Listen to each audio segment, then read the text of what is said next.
Excessive protein consumption की side effects क्या होते हैं? जैसे कि हमारे पास एक केस आया था लंदन से। उस बंदे ने दिन भर में वो 5 स्कूप प्रोटीन पाउडर ले रहा था, 5 स्कूप, और वो अपनी कौन सी उम्र में ले रहा था? When he was growing up. जब हम ग्रोथ पीरियड में अगर हम प्रोटीन पाउडर लेते हैं, ये मेरी बात हुई है रेडियोलॉजिस्ट से और काफी डॉक्टर से, उन्होंने बताया उन लोगों को ए वैस्कुलर नेक्रोसिस, जहाँ पे बोन डेथ हो जाती है, bone death which is irreversible, A vascular necrosis, AVN, हड्डियां कमजोर होगी तो वहाँ पे ब्लड फ्लो रुक जाता है। तो जो भी सुन रहे हैं उनको समझ आना चाहिए कि प्रोटीन अगर आप लें तो वो उतना एक्सरसाइज में आपके यूज होना चाहिए, आपकी वेट बिल्डिंग।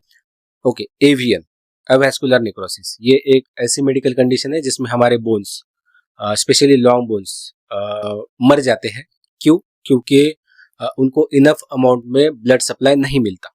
इमेजिन करो एक बड़ा पाइप है जो पूरे गार्डन को पानी सप्लाई करता है, जो भी पेड़ पौधे वहाँ पे है उन सबको वो पानी प्रोवाइड करता है। और इमेजिन करिए कि उस पाइप में अगर कुछ ब्लॉकेजेस आ जाए तो ऑब्वियसली जितने भी पेड़ पौधे हैं उन सबको पानी नहीं मिलेगा, न्यूट्रिएंट्स नहीं मिलेंगे और वो सभी पेड़ पौधे मर जाएंगे। सिमिलरली हमारी जो बोन्स होती है वो भी एक लाइव टिश्यू होती है, जिनको जो भी ब्लड वेसल्स होती है वो ब्लड प्रोवाइड करती है और साथ ही साथ न्यूट्रिएंट्स भी प्रोवाइड करती है। लेकिन अगर किसी वजह से उस बोन को ब्लड सप्लाई नहीं मिलता, न्यूट्रिएंट्स नहीं मिलते, तो ऑब्वियसली वो बोन टिश्यू भी मर जाएगा। इसी को हम एवीएन कहते हैं, अवैस्कुलर नेक्रोसिस। तो एवीएन होने के बहुत सारे रीजंस होते हैं, लेकिन कुछ मेन रीजंस होते हैं जिसमें एक आता है ट्रॉमा।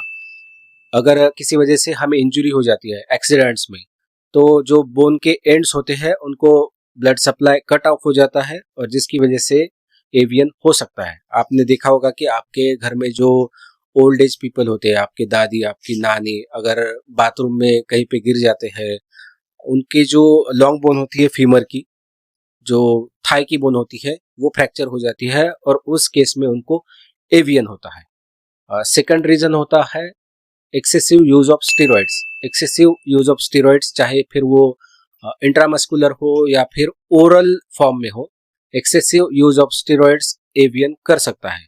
और थर्ड रीजन होता है एक्सेसिव अल्कोहल कंजम्पशन। तो ये कुछ मेन रीजंस होते हैं जिससे एवीएन होता है। तो अभी ये प्रोटीन इसमें कहाँ से आ गया? ठीक है, तो प्रोटीन से अवैस्कुलर नेक्रोसिस नहीं होता। इवन आप एक्सेस अमाउंट में भी प्रोटीन खाते हैं तो एवीएन नहीं होता। ये एवीएन और प्रोटीन सप्लीमेंट का लिंक कहाँ से आया? तो जो भी प्रोटीन सप्लीमेंट्स होते हैं जो अनरेगुलेटेड होते हैं, जिनका कोई रेगुलेशन नहीं होता, या फिर जिनमें कंटेमिनेशन होता है, जिसमें ओरल स्टेरॉइड्स यूज किए जाते हैं, तो इस एक्सेसिव स्टेरॉइड के यूज से आपको एवीएन हो सकता है, ना कि प्रोटीन सप्लीमेंट से। तो वे प्रोटीन या फिर प्रोटीन पाउडर प्रॉब्लम नहीं है, कंटेमिनेटेड प्रोटीन पाउडर प्रॉब्लम है।